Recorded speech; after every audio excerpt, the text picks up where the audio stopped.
And I'm excited about the panel. We've got some great panelists. Before we start, I want to acknowledge where I reside, which is on the unceded territories of the Coast Salish and Wasanich peoples here in what is known as Victoria. Royal Roads University campus also is located in the general region and on the lands of the traditional lands of the Kosamson and Lekwungen peoples and their ancestors and families. And really to acknowledge the deep gratitude I feel for being able to live here, work and play here in this gorgeous area and gorgeous and privileged area. And the fact that it is so gorgeous and rich and diverse is in good measure, in part because of the caretaking of those Indigenous peoples, First Peoples here, and their grace in working with us as settlers to this land. Anyway, I hope you all can take a moment to acknowledge the territories on which you sit, the lands on which you reside, and just acknowledge their presence in your life and the grounding that they offer you. As Christy mentioned, I am the program head for the MA and the Graduate Diploma in Climate Action Leadership. That program launched this year, just last month, with an inaugural cohort of 17 students. The program's an open learning program and threaded through with transdisciplinary thinking and a real focus on how to amplify, build, and contribute the capacity for leading climate action, whether that's on the adaptation side or the mitigation side. And really, what does that mean to do in a good way, in a way that considers multiple perspectives, including Indigenous science and Indigenous perspectives on climate change and on the natural environment. And how those walk alongside and how we work alongside with those ideas with Western science notions of climate change and climate action. So if you want to find out more information, I think Christy will share a link about the program later.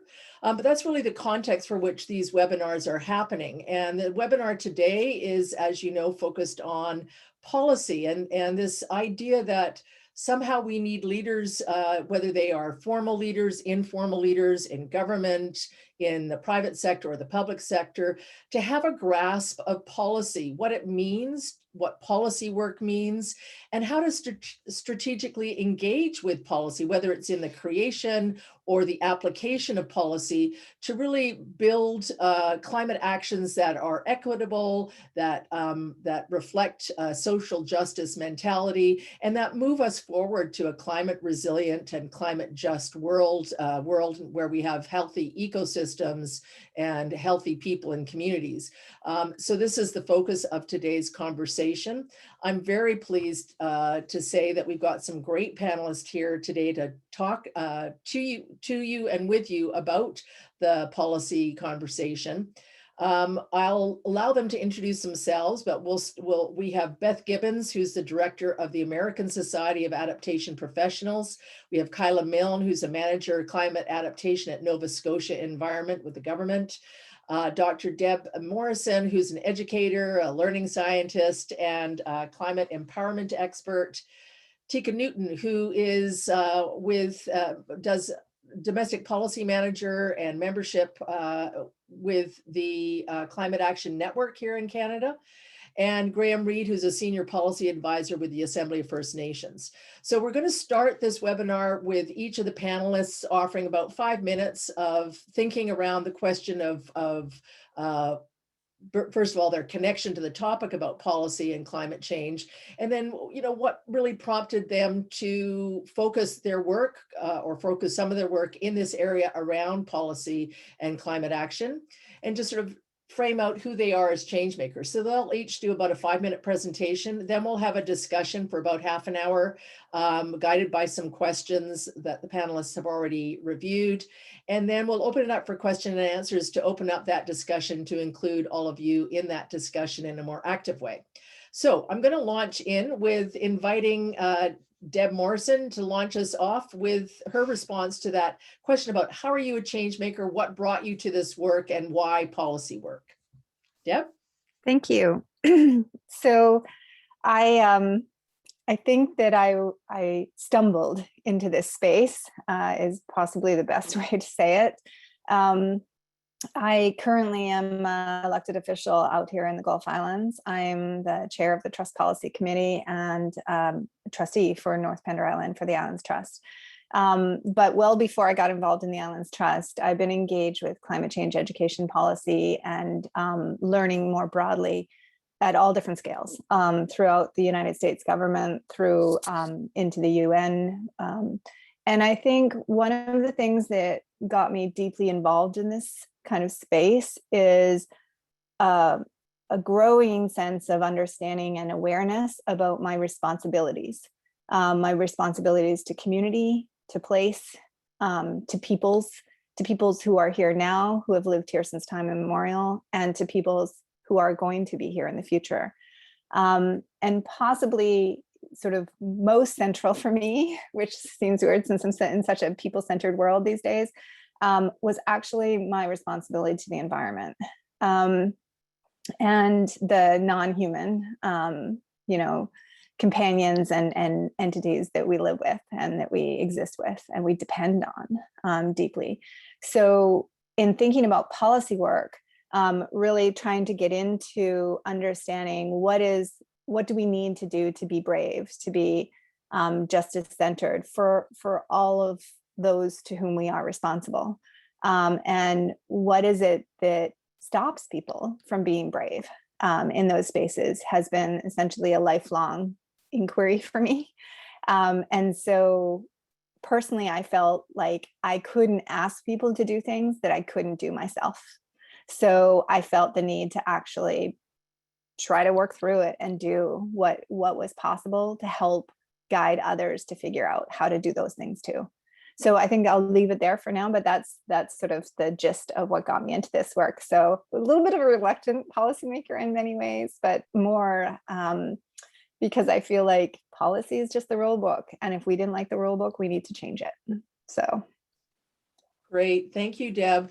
And once we've done the introductions, one of the first questions I'm going to ask is about what policy means. So we'll come back to that. Thank you for that. I'm going to now turn it over to Kyla, to invite you, Kyla, to share a bit about who you are, how you came to this work, and how you see yourself in relationship to this conversation about policy work. Kyla?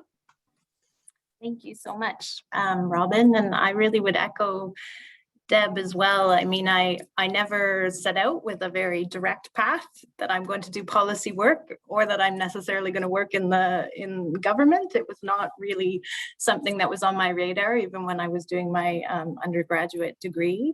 And so it somewhat just happened also by accident. I was doing my undergrad in international development studies at Dalhousie University, and had been concerned for a very long time about a whole range of societal challenges that we're having, particularly the destruction of the environment, and kind of in awe at how we could be doing this, and also very concerned about social equity and as Deb said, really just felt pulled to do something to change the rule book. It's like there seemed to be pervasive policies that encouraged that kind of practice that destroyed our environment and contributed to social inequities. And I wanted to be part of the solution and starting to change that and encouraging better outcomes through better policy. And I guess I had an idea in mind that policy had the power to change what we do, to really influence the behavior and to shape the priorities of society. And so when I got this opportunity, a friend kind of nudged me and said, there's a job in the provincial public service focused on climate change and you should apply for it. And I did, and I got it. And sort of the rest is history. And in some ways, I feel like I've been teaching myself how to do this job by being in it for the last decade. So I'm a sort of a policy specialist by accident, and I'm still, I think, learning about what this means and how I can use it to shape better outcomes. Thanks so much, Kyla. Again, some themes around sort of this kind of emergent possibility, and it's not something that one plans to do, but arrives in this space. Graeme, can you speak a little bit about who you are and how you come to work with policy and in this space around climate change? Yeah, miigwech Robin, Anin, Graeme Reid, Edition Cause, Auto Nonjaba, Anishinaabe and Dow. It's an honor to join this virtual circle as an uninvited guest on Musqueam, Squamish, and Tsleil-Waututh lands, and it's good to see all my fellow panelists, but also all those who have joined us on our virtual webinar and in the virtual circle. I think Robin may have mentioned, so I've been at the AFN for the last 5 years. And as I think Deb and Kyla kind of indicated, stumbled into that role based on other connections that I had, and was quickly thrown into national and international climate policy discussions, and you know, for about 3.5 years now, have been interested in kind of not only engaging at that level in terms of policy, but taking a step back and looking at it also from an academic lens. So I'm entering, I guess, my 4th year of my PhD, looking at the intersections of the things that I do daily in terms of how do we advance First Nations rights, knowledge, and jurisdiction within provincial, territorial, federal, and international climate policy. And one of the points that you raised, Robin, and I think it speaks to, you know, what makes you a change maker. And I kind of scoffed at that characterization, but I think one thing that you know really guides my involvement and the work that I feel that I contribute is around what a colleague and mentor of mine, Regional Chief Kluani Adamek, characterizes as, you know, leadership is about showing up.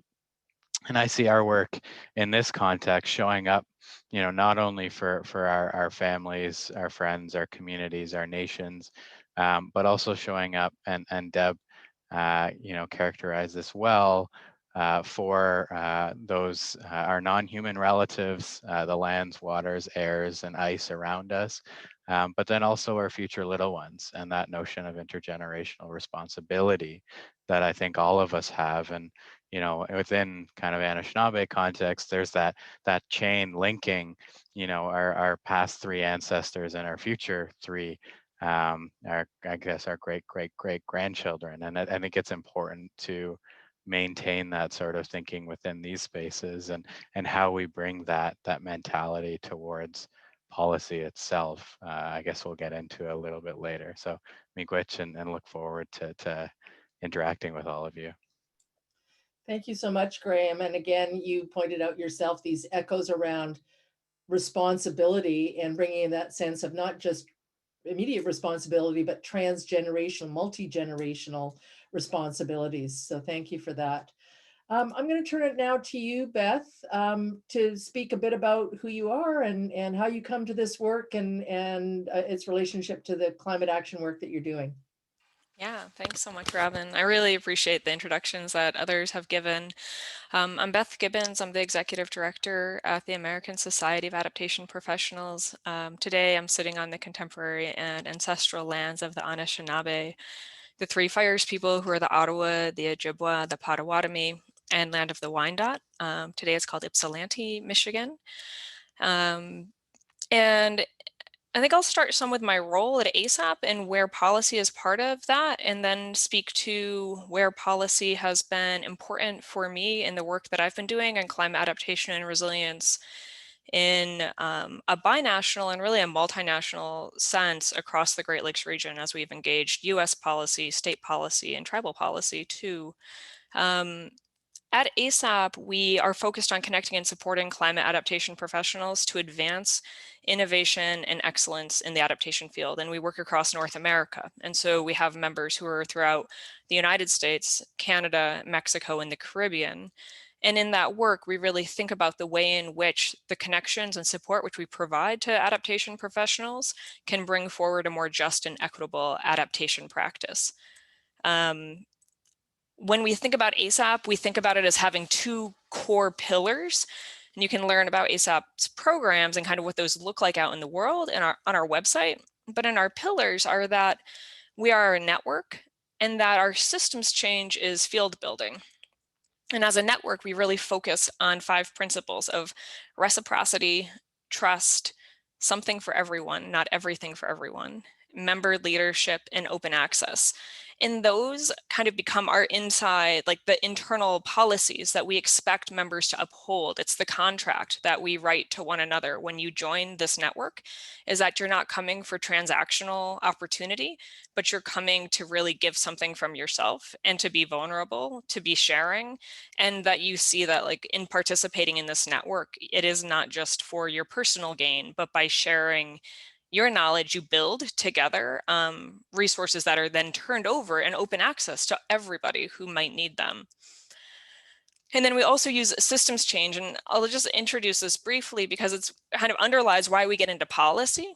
When we think about our system change as field building, we think of it as going through phases that include a framing phase, kind of when people are grappling, what is this topic? What does it mean? How do we define it? To an innovating phase, this is where you start to test ideas about a concept like climate adaptation, climate resilience. You start to scale things, so things get tested and then they get replicated. And then you start to standardize them. And that standardization can only start to happen when people agree with one another that this is a sound practice. This is a practice that will actually elevate all of our work. It's shared. If it goes too fast, it splinters. And then you end up kind of back at the beginning with a bunch of people doing different things, all throwing spaghetti on the wall, making a mess, which is a joy. I have a lot of little kids, like messes are joyful, but growing is also joyful. And then you get to mainstreaming, where you then inject these principles, these standards into other fields. ASAP engages in policy because we try to create an enabling environment for members to work in.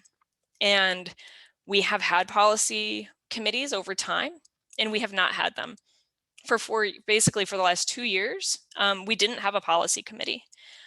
Because as many of our members are US based, there is a sentiment that like right now we need to focus on how we connect with one another and less about the policy pieces because there's so little traction. Now we have a remarkably powerful policy committee that's working with the US Congress, with the new White House, working on binational conversations and really thinking about how does policy create an enabling environment for members to work. And I really appreciate it because in my work, having done my work based in Michigan in the US and worked across Ontario and Quebec and with a number of First Nations and with tribes in the US, policy, an enabled policy environment comes and goes. And it's really important for us to have as broad a community as we can to be learning from, because we learned lessons in the early 2000s from our Canadian partners as they went through the Harper administration. And when our country elected Trump, there were a lot of questions like, what do we need to protect first and foremost? We need to protect our data. We need to ensure that we have sound, maintained, historic data, because you can never get data back. Any case, and those are like the things that come out of knowing where you want to enable people to work. And so policy is a vehicle for getting to action, and collaboration and connection is the way in which we're able to kind of get to policy platforms and priorities that can maintain us through difficult times. Thank you for that. And so again, introducing not only the work that ASAP is doing, but that sort of framing idea of, we've talked about responsibility, sort of driving and transgenerational responsibility, this idea of systems change and enabling environments. And so with that, I'm going to move to Teika to come and share with us a little bit about, again, how you came into this work and where you're at in the work that you're doing. Thanks. Sure. Thanks, Robin. So nice to be with all of you today. I'm joining from my home in Kenora, Ontario. It's Treaty 3 territory, the homeland of the Anishinaabe, now shared by Métis peoples and settlers. This is such an interesting conversation, and I really welcome all the interventions made by my fellow panelists. There are elements of things that each of you have said that so nail how I feel and approach this topic as well. So first of all, I guess a little bit of personal background and on the question of how do we come to this work? You've heard from other panelists, we come at it from a variety of angles. There's no one pathway to work on policy. Policy exists in every field, every discipline, and the colleagues I have in my policy work today come from every conceivable background, from engineering to international relations. I personally have a master's degree in evolutionary biology. Like there's no particular pathway you need to follow to be a policy person. I think that policy, when I think about policy, I never anticipated that I would be working on policy either. But I think as Deb said initially off the top, policy is the rule book. It's the system of engagement for making change happen. And if you don't like the system the way it is, one of the ways that you can try to change it is from within by changing the policy landscape. There are other ways as well, and I've certainly been involved in them, direct action from the outside to try to force change in other ways as well. And I don't think one is better than the other. I think all the different theories of change need to come together to affect social change. But policy is a key pathway to provide an overarching framework and set of rules that society can follow and understand how a system operates and how it can be manipulated and changed. So I think it's very important to understand the role of policy, but also recognize that it's not the be all and end all. It's not the only pathway. I work for Climate Action Network Canada, so we're a member-based organization, and much in the way that Beth described her network, we function in a very similar way as well. So Climate Action Network Canada is comprised currently of about 130 civil society nonprofit organizations. They're not all climate organizations or environmental organizations. We also include in our membership labor unions, faith organizations, youth groups, international aid and development organizations, the full spectrum of civil society in Canada at present.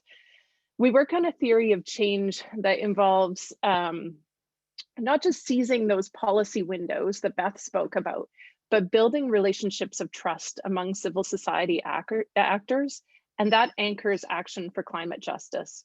So like Beth said, there are periods when policy windows simply aren't open, when it's not really very possible or feasible to work with the government to try to affect policy change.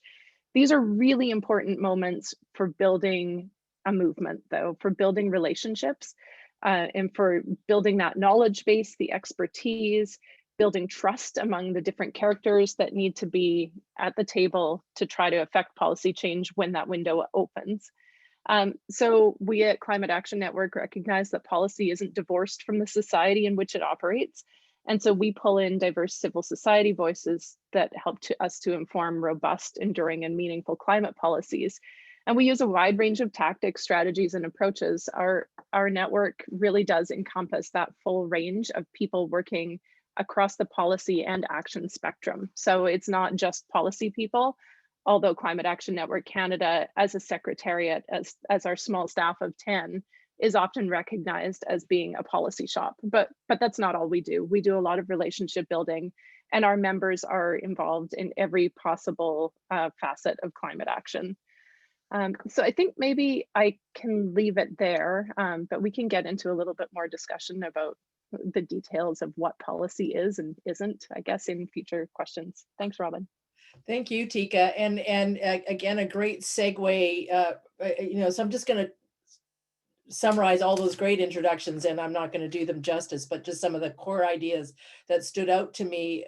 One, people come into policy work from many different locations, not necessarily because you decided I'm going to do policy, but for a number of you, this idea of responsibility, a sense of responsibility to people, to the environment, to multi-generations, and to multiple jurisdictions, obviously. This idea that it's connected to systems change, and the idea that you just brought in, Teika, of this, policy, which sort of transition us to this question of what policy is. Policy is a rule book. Policy is a sort of an overarching framework. You also brought this conversation about trust and relationship building into this conversation about policy. So I want to open it up, and this is to any or all of the panelists, which is, what are we actually talking about when we talk about policy? I know for me, my initial response to policy is always to think of some distant, abstract process that some government official is in, which may or may not have anything to do with me, and over which I may or may not have any influence. So when we talk about policy, what are we talking about, and why is it important to understand that in order to, be able to play with it, work with it? Anyone want to launch us off? Teika, sure. Sure, I can start us off, Robin. You and I had a really great introductory conversation last week or the previous week. Time has blurred, but we were talking about this very question. And I think in that conversation, I mentioned to you some work that I still do, but I did prior to my time with Climate Action Network. So on the side, as a volunteer, I'm involved with the International Joint Commission, which is a transboundary Canada-US entity that looks after shared waterways along the boundary. Within the watershed board where I live, where I'm active, one of the things that we recognized is that there's a lot of scientific research going on within our basin, a lot of digging into the causes and effects of different stressors on the watershed. There isn't a parallel mechanism, though, for helping to develop the public engagement and policy making that's necessary to actually address the roots of the problem. So, for example, in our basin, we're having a problem with algal proliferation, algae blooms. There's so much science happening, and yet it's not clear at the end of the scientific research how that translates into actionable steps to solve the problem. And so that's where the act of policymaking comes in. And policymaking in this context involves having to connect with communities around the basin, having input from stakeholders, whether they be local residents, cottagers, scientists, government people, the industry. Everybody has to be at that table and have influence on the decisions that get made to address the problem. And then they come up with a series of actions and a framework for addressing problems. That's policymaking. That, in a nutshell, is what policymaking is. It's a mechanism to make change happen, not at an individual level, but across a system. Thank you for that. And Kyla, I see you nodding your head. Do you want to jump in there? Yeah, I mean, I would just say I really resonate with this idea of how relatively easy it is to get into the research about climate change and better understanding from the science. For instance, what are the risks, what are potential even opportunities for groups? And then what I saw in my early days of starting with government was we all had a bit of a naive notion that you take the science and you deliver the research report to the right person that's going to develop the policy, and somehow they're going to run with it. And in similar ways, I kind of thought policy just would happen, that once you wrote a particular policy commitment, for instance, in 2009, we wrote the Climate Change Action Plan for Nova Scotia, and in there was a commitment for all departments to develop climate change adaptation plans. So this is their own department plans and how they're going to prepare for the impacts of climate change. And it never happened. And I just naively thought, well, once it's in there, it's enshrined, it's policy, thou shalt go ahead and do it. It's been signed off by sort of cabinet, etc. And I really kind of realized that when you're trying to change policy, and if this isn't a particular habit that departments are already involved in anyway, that you really have to put supportive mechanisms in place to make sure that groups move from a kind of aspirational goal towards policy to actually doing it. And so it's taken us the better part of a decade to really figure out a structured process that's designed to start to mainstream climate adaptation planning and policymaking across the public service, recognizing that, every department has a role to play in identifying particular policy outcomes that they are after, and that us in the climate change division within Nova Scotia Environment and Climate Change don't have all of those policy solutions. So we really have to play a kind of coordinating role and a really supportive role in making sure that people are moving from research into action, and just some of the things that we've said in our introduction of needing to have relationships of trust, really bringing stakeholders together around in conversation, for instance, like all of those sorts of things are primarily actually what I'm doing on a daily basis. It's really bringing together people and getting them to talk across silos, really, to do system change together. And it's no small feat. It really takes a lot of work to get there. So culture does eat policy for lunch, really. You have to do extra work to make sure that policy does get imbued in the DNA of organizations and in the way that we do things. Thank you for that, Kyla. I see lots of nods and smiles. I'm not sure who to go with next. Is Graeme, do you want to jump in there? And then maybe Deb and Beth? Yeah, happy to. And I think there's interesting, and appreciate Kyla and Teika's points. My initial response to policy is just a recognition that it's more of an art than a science, and it does really depend on who's in the room at what times, what unfortunately personalities are there, and who's making decisions, which is sometimes challenging. I wanted also to say, just for us and the work that we're doing, one of the things that we're trying to do in the climate space is really imagine, like, what is our role to enable, rights holders and nations to enter that space and make decisions for themselves. And one of the guiding ways in which I think, we do that is through the operationalization of one of the teachings that one of our members brings to the conversation, which is the grass dancer teaching. And that is to say, in northern Saskatchewan, one of the roles in advance of ceremony for the grass dancer is to open up that space for where ceremony happens. And so if we envision our role in policy to create that space for ceremony, it's about creating that space where folks can enter equitably and kind of acknowledge those historical imbalances. And so it's an important, I think, guiding principle for the work that we're doing. Just on the kind of typical policy understanding around governments. Like, I think there's an interesting kind of bureaucratic inertia associated with what's required to, make systemic change. And I see just in the chat, just a comment on C12 in terms of the Net Zero Accountability Act. And I think it's interesting just to think about how half solutions are insufficient for the transformative future that we're looking for. And C12, to put it frankly, is that half solution. It's like that casual liberalism associated with, we're going to do half measures and assume that that's enough for addressing the kind of transformative change. And, I think the opportunity in envisioning policy in a way that, my fellow panelists have shared is it also envisions that interconnection between what's needed structurally and institutionally and what's already being done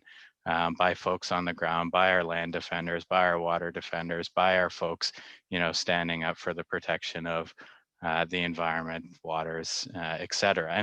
And really at that basis, I think, is how do we understand that in the kind of policy transformation space, we're also talking about like systems transformation in the sense that we're moving away from this like overwhelming desire to focus on, technology and markets towards one that, hopefully challenges the kind of undercurrents of how we organize our society, and how do we envision that transformation towards that future of abundance and cooperation. And so I see, our role working at those multiple scales as an important component of the work that we're doing.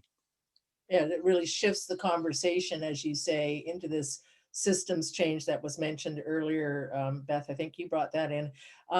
Beth, what are your thoughts? And I think, as much as we can in responding to this, as the previous panelists have done that, this sense of what it is and what it's not, and also some of these ways in which, Graeme, you brought in this idea of a ceremonial way of bringing in people to a space to have these dialogues and move equitably into action. So, because one of the questions, so what is policy, and kind of what are those considerations or elements that help people actually engage in this work? So I have 3 things written down, and if I can't cover them all, I won't. But the first is a yes and approach. So it's like an improv. And I think about it as a yes and, because people will say, do you go straight at it? Do you talk about climate change, qua climate change, or do you talk about it because of stormwater and because of heat? And And it's a yes and it's a know your audience. And so at the local level, I sit on my sustainability commission. I've worked on a lot of local plans from very small communities, places that are large communities and have a lot of challenges. I sat on the Detroit Climate Action Collaborative. I've worked in Flint, and there it's and climate change, because if we're going to talk about justice and water quality, we're going to talk about climate change too. But then there's places that you go and you have to lead with climate change, because if you don't, they'll just push it off the table. And so in those cases, I would say when I've been working on policy in more recent years at a US federal level, I actually had a staffer stop me when I was saying I would like there to be I'd like there to be recommendations for setting building codes and standards using future climate information. She said, do you want a recommendation or do you want a requirement? And I was like, oh, I want a requirement. She said, well, then you should say that. Like, oh, like, don't sell yourself short. Don't sell yourself short because somebody else is going to try to, especially when we're talking about, like what Graeme said, we need transformative change. And so don't be the one that pulls back on what you need to get there. And then like I got through all three. And then the third one, and I go back to this all the time, I had the opportunity once to sit in an audience, in a live audience, and listen to the late, great Ruth Bader Ginsburg speak about what makes policy. And she said, the people do. You make policy, you make the change. Like there's 9 of us that sit there and can do what we can, but like you'll make the change. And I obviously get a little teared up just thinking about that, but I take it to heart. And I look at people like her who gave their life to service in the highest, most visible, vulnerable ways. And I think like it's for us to own policy and to go as hard as we can at it if you have the capacity to do it. Thank you for that, and for that, genuine emotion, because there are people investing, and I saw lots of nods amongst the panelists. I can't see everyone in the room, but this idea that this is it links into some of the questions that are coming up, like whose responsibility is this and how do you do this work?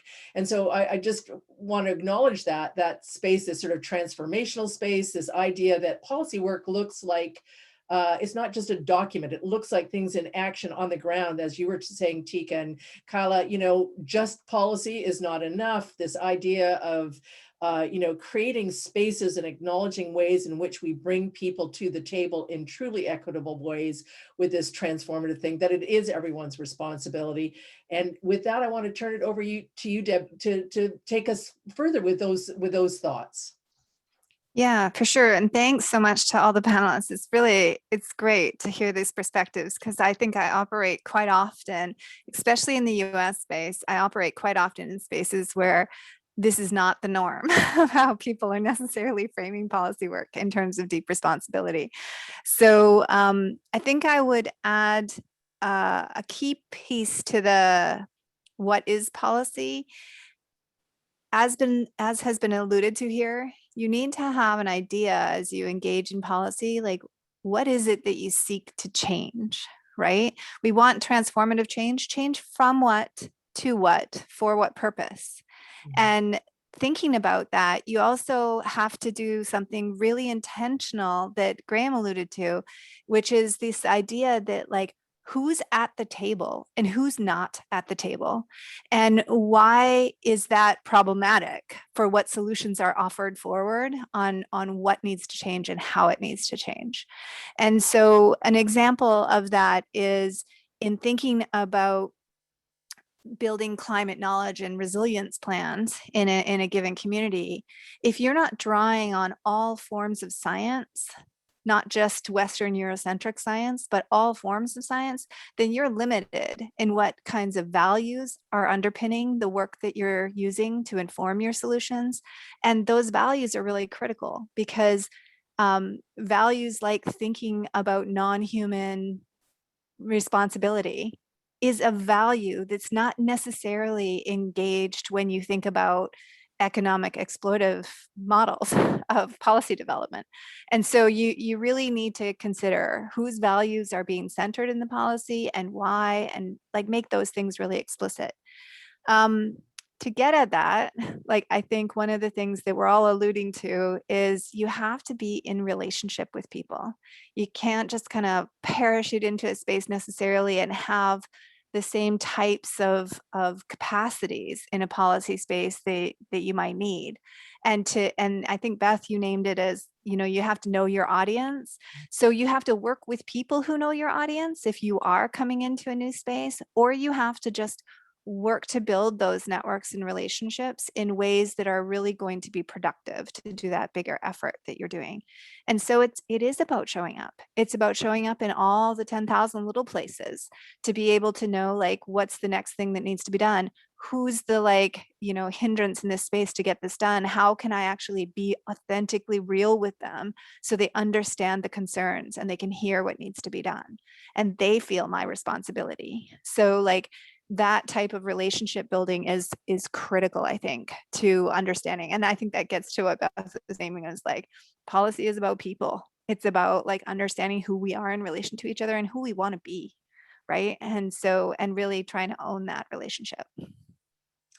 Thank you for that, Deb. I hear from each of you this profound shift in thinking about policy as a policy is us. It's our responsibility, us broadly, and that people are at the center of policy. They may be frameworks for how we act, or what is permissible or what is not permissible, and that policy in this context of climate change really links into or needs to link into these broad systemic changes that are required. And I'm just, we were going to go here anyway, but there's also a question in the chat that I think brings us back into sort of the particulate of that. And I'm going to start with you, Graeme, which is what does actually create that enabling environment for policy work to happen, for people to see themselves, work in it, to move policy work forward? I mean, you talked about creating a space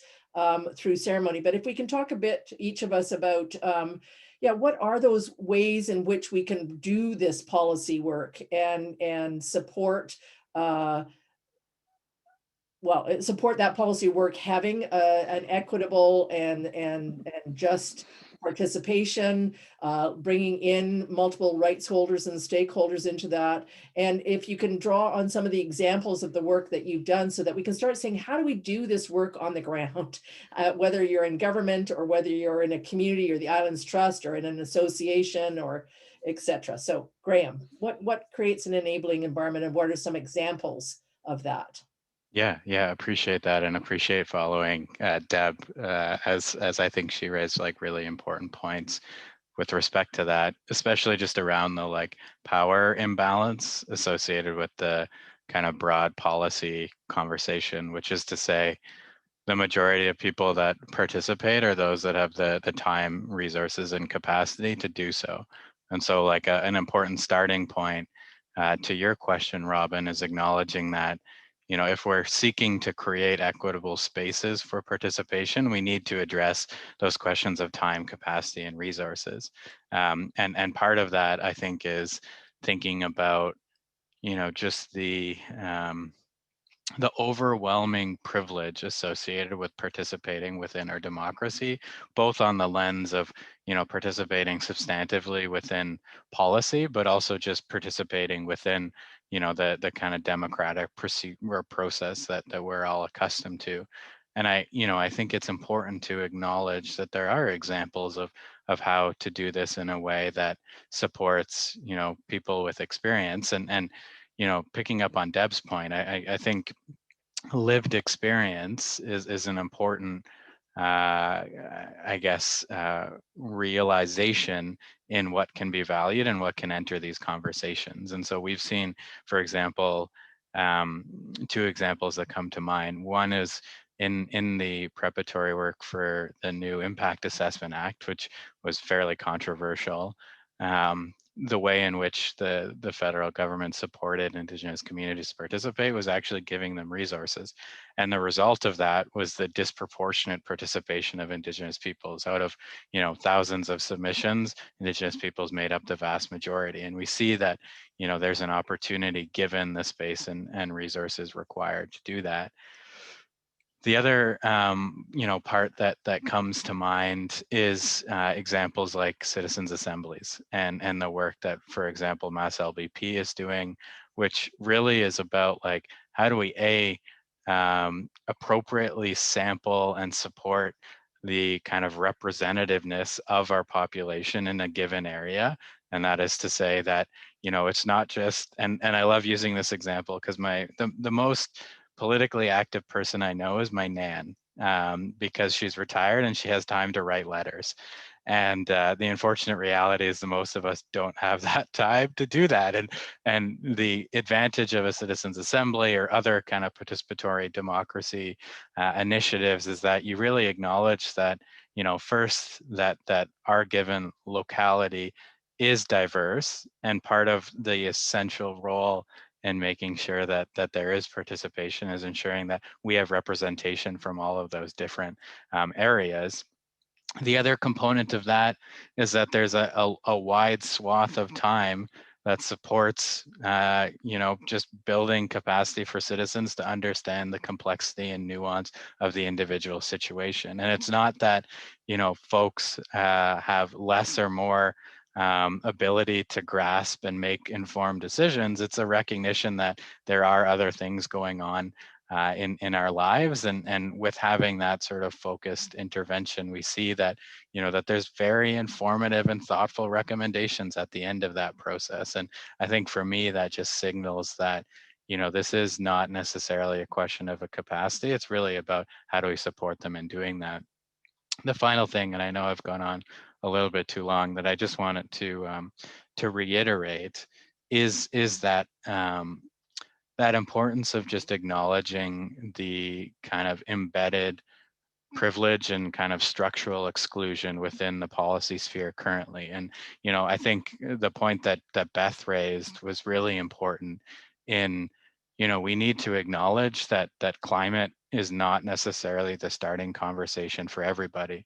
And that doesn't necessarily mean that they don't have contributions to add. And for what we're doing at the AFN, we've been introducing this concept of a climate lens. How we're really looking through climate as a multiplier or a compounding effect of, those root causes that are, continuing to perpetuate kind of exclusion and inequity. And how do we use climate as a way to not only talk about those things, but also address those simultaneously.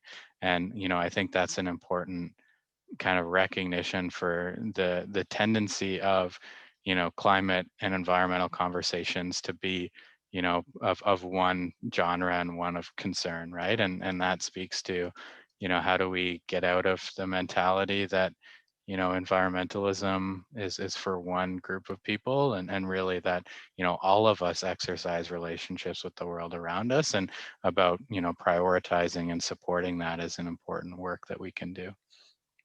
Wow, thank you for that. There was a lot packed in there, and I'm not even going to try and summarize it, but I think that again, that sense that I hear in that of this real intentionality that we need to bring to policy work around who's at the table, how are they resources, how are voices heard, what knowledges are brought in, how are we building trust, how are we helping people have the capacity to comment, not because they don't have the intellectual capacity, but because we need to be, translating information, etc. So I'm going to ask the same question to you, Teika, about, these enabling environments and examples of how we can do this work with that thinking in mind.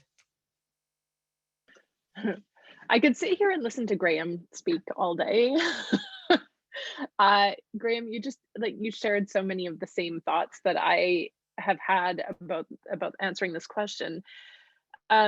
So I think maybe drawing on a context from my own work, from the work of Climate Action Network in the past year, we recognize that climate change obviously isn't the entry point for a lot of communities to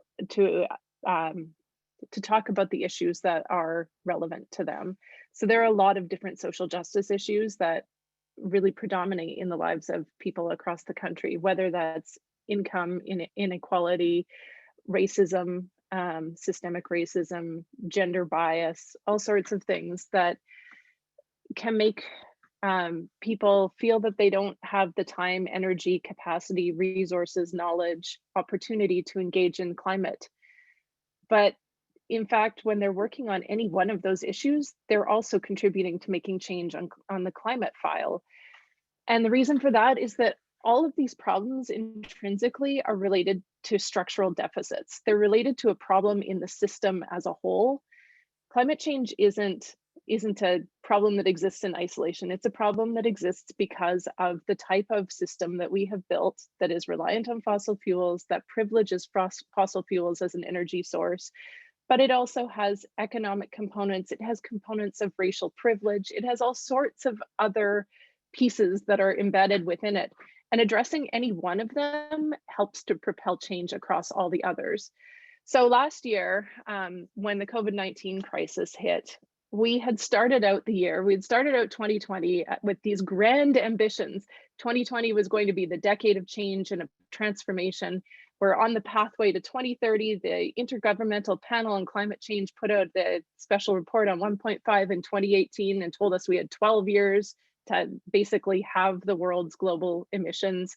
So we knew we had our work cut out for us in this decade. And just as we were getting started on that in 2020, this global pandemic hit and it ground everything to a halt. It derailed everyone's work. And instead of stopping what we were doing, we just turned and looked at how communities needed support and how we could build connections among one another. And what had started out as work on just transition planning turned into work on just recovery. The Just Recovery for All campaign that we helped to launch last year ended up with almost 600 civil society organizations endorsing 6 principles that guide a just and equitable recovery for all people. It's centered around people, around place and environment. It isn't explicitly about climate change. It's about structural change and about equity and justice for all people. But in affecting those 6 principles, in enacting them in whatever walk of life you're in, whatever sector you're in, you are contributing to solving the climate crisis. So, I mean, I often don't think about my work necessarily within the box of climate change. I think about it as creating systems change and trying to uplift justice and equity. Thank you for that. And I hear echoes again, I'm sure, with all of the comments previous and to come around this. I love this idea that, you know, you may start the conversation with climate, but you may not, but it's all connected because it's all connected to these underlying systemic structural issues and inequities that are, you know, basically fueling climate change. They're also part and parcel of COVID-19. They're also part and parcel of many of the issues that we face today. I just want to turn that over to either Beth maybe next, and then Deb, and then Kyla, just to sort of explore these enabling environments and what you see. I'm sure echoes with what has already been said, but what you see and maybe some concrete examples.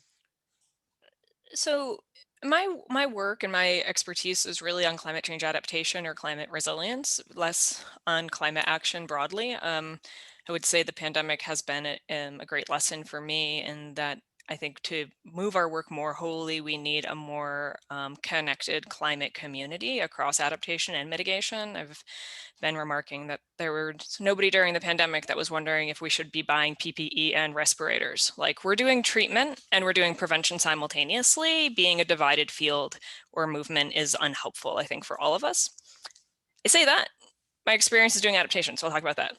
Adaptation policy moves when people can really put their hands to the ground and they can feel the change. And that is also a conversation about where does data come in? And, you know, Western scientific data coming in behind qualitative experience, lived experience, local knowledge. People have been experiencing, feeling, dying from climate change. And to walk in and wave data at them is to dismiss their innate, intrinsic, lived, like their loss that they're having. And so really strong adaptation policy, I find, has been possible when you can make it personal. And I think that is unfortunately what is creating the enabling environment that we're seeing at a much broader scale, federal binational scale, is that we have now fallen into the unescapable truth that climate change is impacting our communities. And that has gone from being something then that local governments are moving on to something that states are then having to react to, provinces are reacting to, the federal government cannot deny it. And so the other piece that I see policy really moving forward because of, in a US context, is the corporate shift to recognize climate change as a risk. And this is coming from what's called the Task Force on Climate Financial Related Disclosure and other tools that are out there now, which are demanding that corporations disclose their physical risk. And people, while they might not like corporations, certainly believe that corporations will act in their own best interest, and they're addressing climate change. They're addressing their risk, and it is, so I say, it shaves down this mountain of political unwill or disbelief to a place where we can start to jump over it. And so to me, I think the personal story, I don't relish this. I don't want this to be where we are, but we're no longer at a point where you're going to have to wait 50 years or even 30 years to find out if your infrastructure upgrade held. You know, we are feeling these impacts acutely, commonly. The storms are coming faster and harder. And so a really great example of policymaking I always point to comes from Broward County, Florida, where they have been doing resilience planning for a couple decades. They just updated their resilience planning guide and they changed their storm standards by 20%. And the developer community, the private sector, and the public community and community members were on board. They understood why that 20% shift happened, because the staff there in the city and in the county had been bringing people along on a journey. And this is part of the communication. They were saying that we aren't writing a standard today, 12 years ago, that will be the standard forever. We're going to revisit it. And last year they revisited it and they found that it had to change dramatically.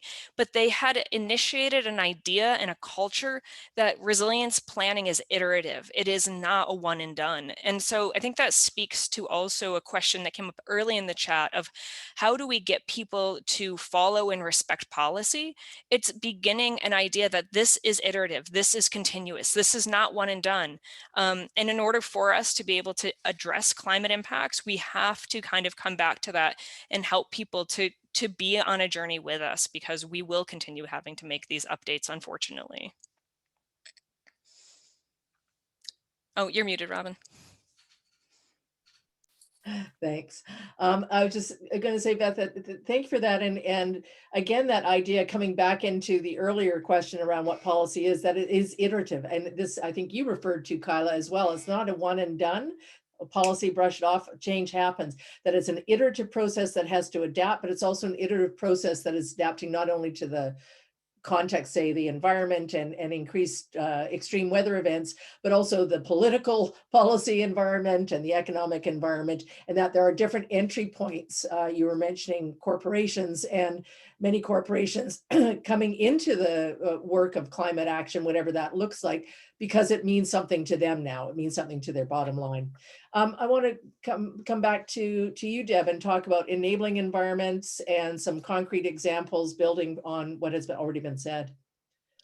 Yeah, and I think this fits well with the conversation so far. So we've been talking about policy, and people have been naming this as sort of the learning, people coming along with policy development, communities engaging and proactively engaging in policy work.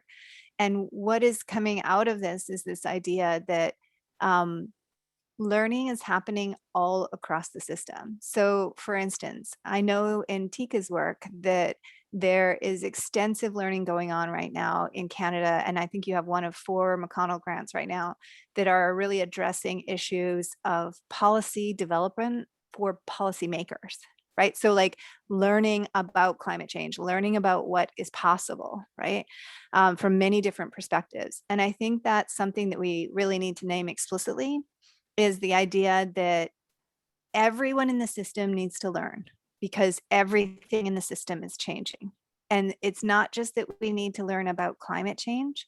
We need to learn about racial justice. We need to learn about decolonial justice. We need to learn about different value systems and perspectives. And everyone has something to learn right now. And everyone has something to offer into the space and share. And so like collectively so it's really is a transformative systems change that we're asking for, because we're not asking for top-down situation anymore. We're asking for like all of society in all directions like learning and growth together. And so one of the things, ironically, because I've gotten slowly dragged into policy work, is that one of the things to do this is something brilliant people at the international level figured out like 27 years ago, is that part of the UNFCCC, the Climate Change Convention on Climate Change, is this idea that we should learn together while we develop policy. And it was in Article 6 of the UNFCCC. And it's in Article 12 of the Paris Agreement. And it basically says that all sorts of education, training, public access to information, public participation, public awareness, all of that should be done everywhere. And it's now called the Action for Climate Empowerment Program. And so right now, there is huge effort internationally and internally in different countries to actually make that type of thing a reality, so that there is exactly what Graeme said earlier, is that there is, how did you put it, like the capacity and resources for people to authentically participate in these spaces and share learnings in ways that they already have that. And like, how do we, so we don't need to like impose that on others. We need to just share and learn together with work in front of us that we're going to do. And so I think that's one of the things that's going to really create and enable in action and sort of just, authentic, usable action for us. And it gets away from this idea of deficits that was also named earlier. Like, you know, I think it's been 30 years now that I've been in this space, and like the idea that we have urgency, and it's a very white idea, I have to say. Like urgency, yeah, it was urgent 400 years ago when we started rapidly overpopulating the world with industrial activity. You know, like what we need to do now is we need to think carefully and thoughtfully together and learn from what we've done and figure out what's the next step. And so, yeah, I think policy and learning, iterating back and forth and having that constant policy evolving is really helpful to get to that collective empowerment. And we're doing it at all scales, you know, working on stuff for the federal government for their national climate empowerment policy. And we're doing it within the Islands Trust locally. How are we doing climate stewardship awareness programs across the trust so people don't choke when they see the new policy statement? So, yeah. Well, this powerful idea, I would say, that we are all, that we all have many things to learn, and that we're all learning, you know, different things, but all need to be learning together. And when we think about policy work and the iterative nature of policy work, that part of that is learning, is capacity building to allow people to and support people learning and acting in that space. Kyla, I'm going to turn it over to you in terms of enabling environments and building from these many, you know, the many conversations that have happened. Yeah, wow. I don't know that I have honestly anything really new to add. I would just really stress, you know, or to underscore really what everybody has said, that this work is, it really requires intention, it requires time, it requires thoughtfulness, it requires really, I think, also a mental attitude of the people who are part of the process, of a kind of genuine openness to working across silos, to working with others, a willingness to experiment, a willingness to fail, try new things. And so in some ways I think you need three really critical things. One, you need like a sort of very structured process. So you need established teams that are dedicated to this for the long term, that are really resourced adequately to participate in a structured process with others that will be long-term and continuous, and that allows them to work together iteratively as the environment changes, as society's priorities change, and be able to figure out how to respond appropriately given the context. So it requires dedicated teams that are well resourced, that has a kind of structured process in place that moves groups from one stage to the next. And as an example of this, we developed what's called a climate adaptation leadership program in the province here in the last few years. And as a way we're experimenting with it, really, it's just seeing, is this a kind of structured process that can move departments across government better into planning and start building a kind of community of practice across departments around climate change adaptation planning. And then by extension, a kind of structured process by which departments start to engage their partners outside of government, so communities, including Indigenous communities, industry groups, et cetera, and starting to plan almost climate adaptation strategies across whole communities or across whole value chains or industry sectors. And so we have a kind of very structured process through this program where we take them through, similar steps that I've heard mentioned earlier in terms of scanning what are the risks, what are the opportunities, what are the capacities required, having a strategic vision for what adaptation looks like to that particular department or sector, implementing the plan and adjusting it given the social context at the time, and then having mechanisms in place to gather feedback on what's working well, what's not working well in the implementation of this policy or plan, and then really sustaining action over the long term. So making sure that you have access, groups have access to the expertise they may require, the financial resourcing they may require, et cetera. So I really think without that structure in place, it's very easy for us to kind of get distracted by the things that we otherwise need to do and to kind of chase particular projects and funding opportunities as they come up. And it's really easy to go off course. So you need something that anchors you all the time and keeps you, keeps whole groups really collectively moving together, like we're all rowing in the same direction. So I think, and it's not easy to do. Again, I think it really takes a willingness and a, as someone said earlier, really showing up and being part of that process meaningfully and be committed to it in the long haul. Thank you for that, Kyla. And something you said, and I open this up to anyone that wants to respond to it. I think it was part of a conversation we had earlier regarding you talked about, being willing to try and fail. And that is not something that is readily taken up in a lot of policy spaces, I would say, certainly not in formal government. So it's, I guess it's still connected to this idea of enabling environments or barriers and opportunities, but this, how do we work within the current structures or even outside them, but recognizing they're still there, to do what you're saying, which is iterative, which is, being willing to fail, which is working in ways that bring multiple voices to the table in a really equitable way, and working and connecting policy to system change. I don't know if any, I can take that one for a second. So I love the question. I would flip it on its head, though. I would say, how are we designing systems and designing collective work together in ways that ask us to constantly iterate and constantly innovate? Because I don't think of getting part way toward a solution as failure.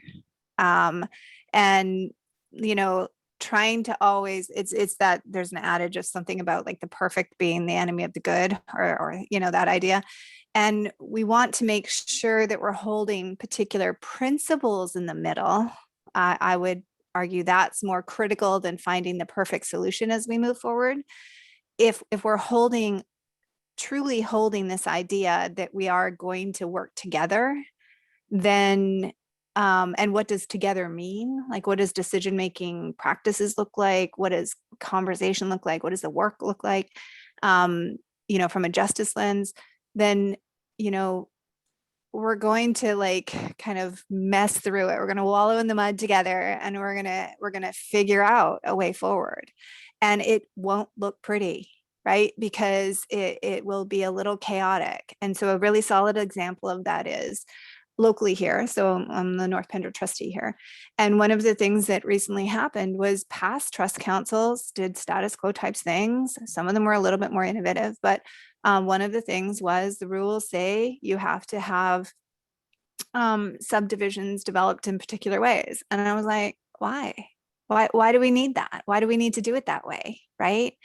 And we're under, like, the last few years, we have deep work on reconciliation.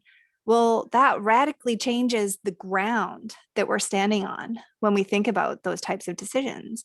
And so a few weeks ago or a few months ago, we got handed some paperwork, which was the last phase of a development, and it doesn't sit with the values of reconciliation. So the answer is no. And they're like, well, you have to sign it because it's the last stages. I'm like, yeah, I don't, and so, you say no to that. And then other people around you are like, oh, well, why'd you say no? Like, because I'm in relation with those people. They know me, they trust me. So they say no, right? And then suddenly, like, it's complicated and it's like messy and it's in the news and it's all these things. But those are the decisions. Those are the micro points of how we wallow through to some new way of being, right? But we're authentically true to the values that we want to be working towards. I'm not going to always be, and not every decision, because sometimes you're just not as attuned to it. But, so that's part of it, I think, is not trying to get caught up having the perfect solution at any one point, but try to stay true to a set of values as you move forward. And I hear that, and I'm interested to hear other panelists speak to a question that you flipped the question, which I appreciate. And at the same time, we see many examples of where we are working in structures and systems and policies that, regardless of these ideas of ground up and equitable, that are imposing. And there was a question in the chat about, Canada's Net Zero Emissions Accountability Act, which I'm not going to get you to sort of unpack, but, is this going to change the policy ecosystem in Canada? So I guess, working with the current structures and working with this transformative agenda, how does that work? What does that look like? And I'm going to open it up. I see lots of people nodding. Graeme, I don't know if you want to jump in there, or Teika. I can start with a bit of a reflection on that question about Bill C-12, maybe without getting into the details on Bill C-12, because it is fairly technical, and it's still in progress. And so it's hard to statements about C-12 while it's still going through the clause by clause amendment process. Yeah, that question of how to make policy iterative is a really big one. It's really key. And it's something we've been thinking about a lot in the context of C-12, because as Graeme said, it isn't the transformative policy that we know we need. At least it isn't yet. Perhaps at the end of the amendments, it'll be better. But chances are it won't be perfect. It's not going to be a gold standard on the first try, but that's okay. It's still a step in the right direction. It's still better than having nothing at all. And right now, Canada doesn't have a framework for climate governance across the country. So we do need something. This hopefully will provide us with that foundation. And then it goes through the iterative process of becoming better over time.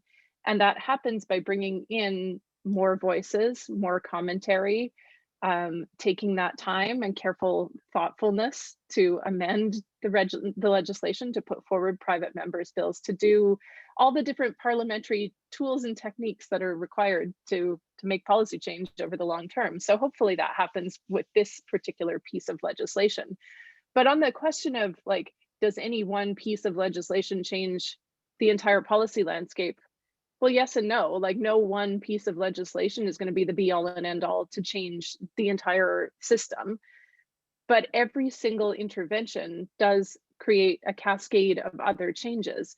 So, for example, when we're working on something like just transition, which may have legislation attached to it or it may not, the process to get to that point of being able to table policy recommendations requires so much preliminary trust building and relationship building, and that carries through other arenas. It doesn't just apply to that one narrow policy, it applies to a whole range of other issues that we can work on. So in our relationships that we've built with our labor members, we also can now talk to them about zero emissions vehicle policies. We can talk to them about employment standards, about workplace health and safety. We can talk to them about all sorts of different things, and that serves our long-term purposes. So yeah, I think maybe I'll just leave it there.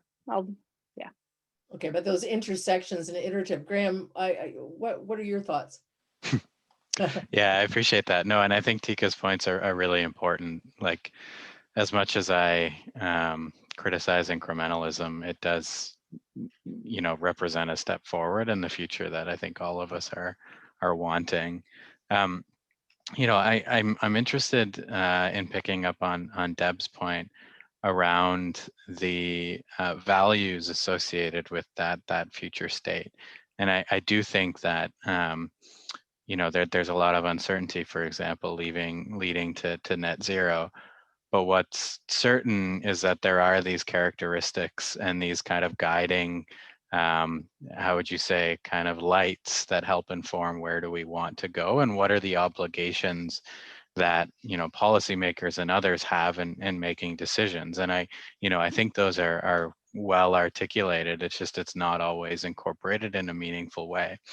And to get like really nerdy within the policy sphere, that's like, how do we amend the regulatory impact analysis statement, right? To make sure that it's reflective of, all of the things that we've identified: intergenerational equity, the kind of rights and title and jurisdiction of Indigenous peoples, the kind of tendency to avoid the kind of ongoing inequity within our society. And so all of these pieces, I think, are important and kind of foundational to, mapping that future trajectory forward. And, I do think that, like in terms of Teika's points, legislating that formally is a good step, and it does create, more of an opportunity to support the kind of growing momentum around, climate-related legislative action, like we see around the world, that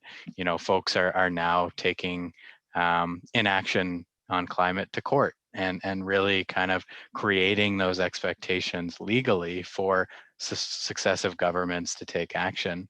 The unfortunate reality is, like, we have a very complex situation within Canada, right? And even within, for example, the federal family, there are distinct interests between Natural Resources Canada and Environment and Climate Change Canada. And part of, I think, what's needed in terms of us mapping out that future state is really wrestling with those things and like acknowledging that a net zero future where we actually produce more oil and gas than we do now is incompatible with the flowery discourse that I think we're hearing.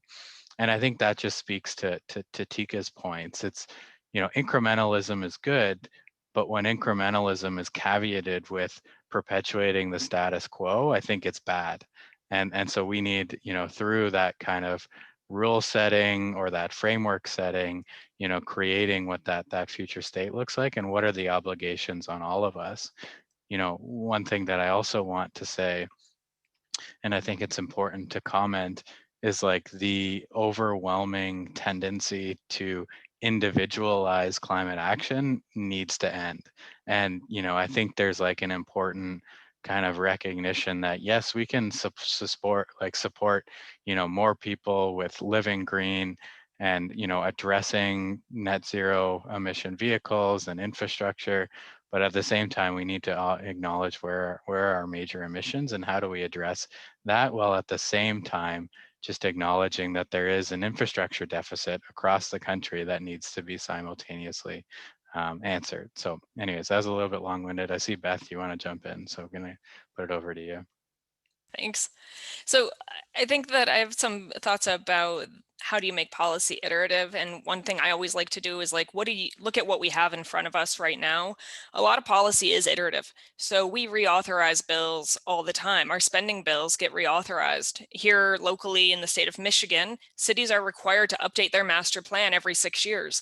A lot of those processes happen without somebody intervening. But like, we actually have iterative nature in our laws and in our policy making. We need people to disrupt the process, to say that we're not going to rubber stamp it this time, that we're going to change it. And like, so one place where ASAP is trying to intercept that right now is we're talking about the need for a national climate service in the US.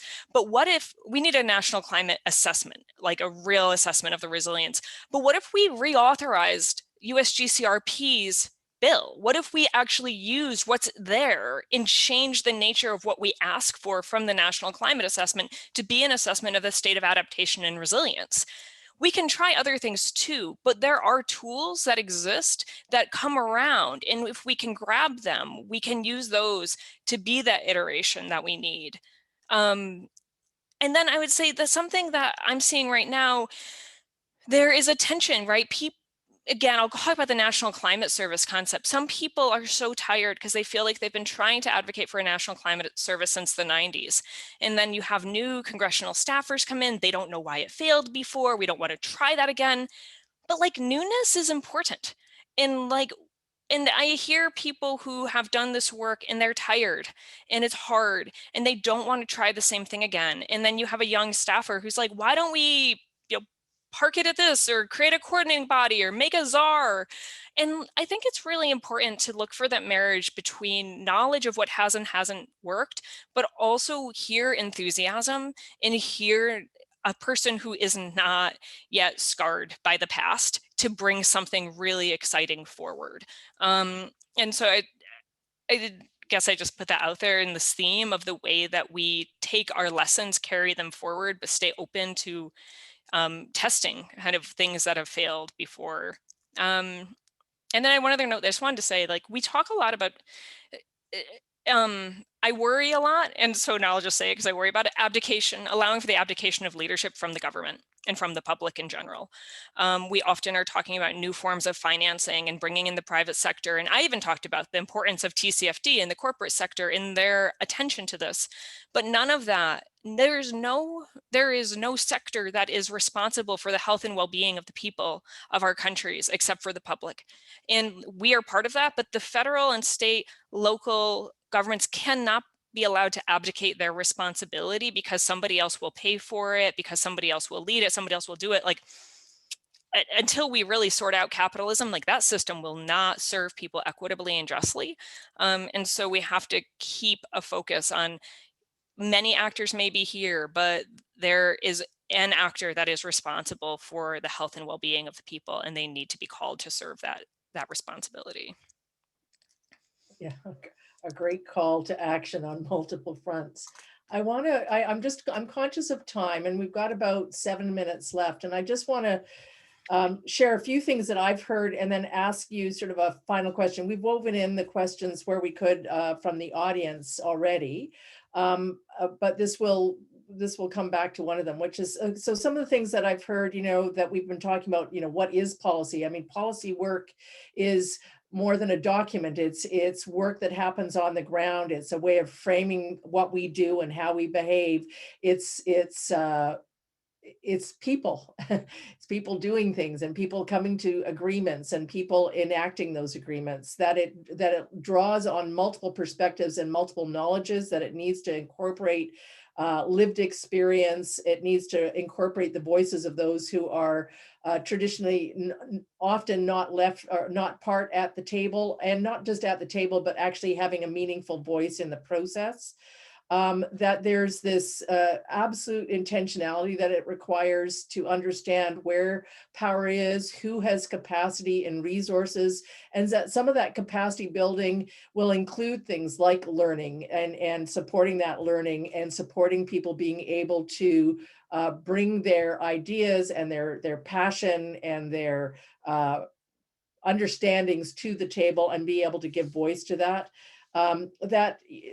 What we're talking about with climate change is really a symptom of much larger problems, root causes, systemic issues and structural issues that focus on equity and economic systems, carbon-based capitalism, that are fueling this crisis and many other crises. And that where we're looking at policy and climate change, we may be looking at a both end of incremental change and these iterations of policy where that's possible, and legislation and laws, but also this transformative goal, and that we need to hold our governments and ourselves accountable to those kinds of transformations that are needed. Bringing in voices, just one of the last points that you made, Beth, around this work is hard work, and that people are in different places with that. And so not excluding the people that bring in fresh energy and fresh voices, recognizing the toll that the work takes. And we haven't really talked about how to support each other with that, but recognizing that it is hard work and that sometimes people have to take a step back and other people move into that space. Some of the other things around this, this kind of systems change and this, no one used the word, but this sort of de-siloing of prevention and treatment that an analogy that you brought in from COVID, but this idea that these things have to and can happen at the same time. We don't need to wait for one to happen before we do the other, that these are happening at the same time, whether that's emissions reduction and adaptation happening simultaneously, incremental and transformational happening simultaneously. That part of the motivation for change, whether, for getting engaged, for enacting policies, is that somehow it has to be made personal, whether that's personal to a corporation through their bottom line or personal to an individual. And at the same time that we need to absolutely move beyond individualizing climate change, as though each one of us, if we only recycle enough or walk instead of drive, that is going to be the solution, because it's not only not going to get at climate change and emissions and all the impacts that we're having, is not going to get at those underlying systemic and structural issues that are fueling climate change. I know that's only like a small fraction of what you have gracefully shared. So I'm just going to finish with one additional question from the audience and tweaking it a little bit, which is, so when you think about this and you think about the audience, and I'm sure it's a very multidisciplinary, multi-generational, context audience, what do you think are some of the qualities that folks coming into this work wanting to play a role in policy work? So what are some of the characteristics or orientations that you think that person needs to have? And what are some of the opportunities to apply that? This sort of linking two questions about what do I need to think about as I come into this work? And also, how do I find myself a location in this work? You all talked at the beginning about coming into this work from very different disciplinary, very, sometimes random, sometimes intentional. So what are the characteristics and where are there opportunities to get involved in this kind of policy work? And I'm going to, Kyla, is it okay if I start with you on that? And we'll just do a short round, a minute each, just responding to that as a wrap up. Kyla? Yeah, and I mean, I said it in the chat. The thing that comes to mind is personal resilience. I had no idea how exhausting and it's so rewarding. It's such rich, rewarding work. I don't want to say that it's been exhausting and tiring and terrible, there's some days where I know myself and my team are just in awe at just how difficult it is. And I think we all underestimated it going in. And so really recognizing that we all have strong ideals and a certain amount of perfectionism, I think, in this work. It's like really having to teach yourself to let go of that and to sort of ring the bells that still can ring, as Leonard Cohen says, to find the opportunities in whatever muddy policy work you're in. Thank you so much, Kyla. Beth? Yeah, I very much agree with that. I think that if we're going to embrace an idea of shared liberation, we need to see each other's work and each other's success as our own success. We live in this world where there's a mentality of scarcity instead of abundance. And so I think we often see in other entities or individuals achievement as something that almost is against our own.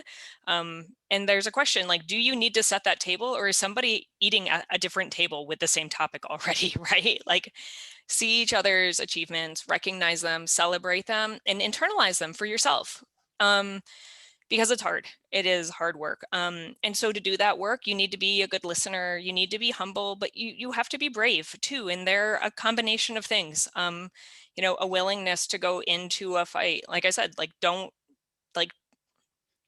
pull your own punches, which is like kind of violent, but just you will have to be the advocate. But also be like a listener while you're in it. It's great work. There's great people who do this work. They love it. They love each other. They love the planet. I think they mostly love each other, but they talk about the planet a lot. So that's it for me. Thank you so much, Beth. Graeme. I like that last point, Beth. Yeah, I wouldn't add much. I think humility is an important component in these conversations, especially when talking about the acknowledgement of, multiple knowledge systems and lived experiences. Like, it is the recognition that we don't have all the answers, and in fact, that point of collective conscious is, I think, is an important element. And then I would just add patience and courageousness. And I think why I say courage, it kind of aligns with the approach that I use to guide my efforts, which is like a firm but gentle hand. And that's about how do we course correct, but in a way that's gentle and supportive, but firm in the kind of commitments that we have to those protections. So yeah, just want to say miigwech for everybody, and this is a really insightful conversation. Thank you, Graeme. Deb. Yeah, I would echo all of the things that have been said so far. I think the things I would add would be, I think you have to have a sense of the work in front of yourself, instead of self or ego or other ways that we understand ourselves. Because sometimes people have often asked me in my local work, like, how do you handle the conflict? And I was like, what conflict? Like, to me, it doesn't seem like there's conflict because I don't look at the individual interactions. I look at the long-term goals, and I see us working toward shared visions and futures. And so the momentary thing, it just washes off me like water in some ways, because it's about somebody not understanding the vision, not understanding the goal, having a different perspective. So I try to understand them. And so, like, figuring out how to work not in competition, like has been said, but in collaboration. And what does that really mean? It doesn't mean we're all going to agree. It doesn't mean we're all the same. It's about how we actually hear and listen and persist. And then the last thing I think is around sphere of influence, like to the point about like what you can do. Every single person can do something. You belong in some organization, some entity, some family, some unit.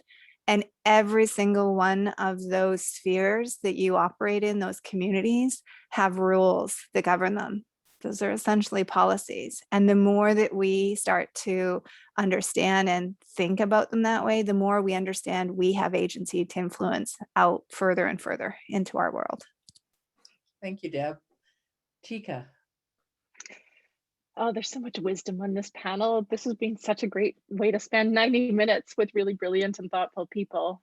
And I think that the wisdom that you've shared and the grace with which you've all shared it really reflects the qualities that are inherent to people who work in policy and who do it well.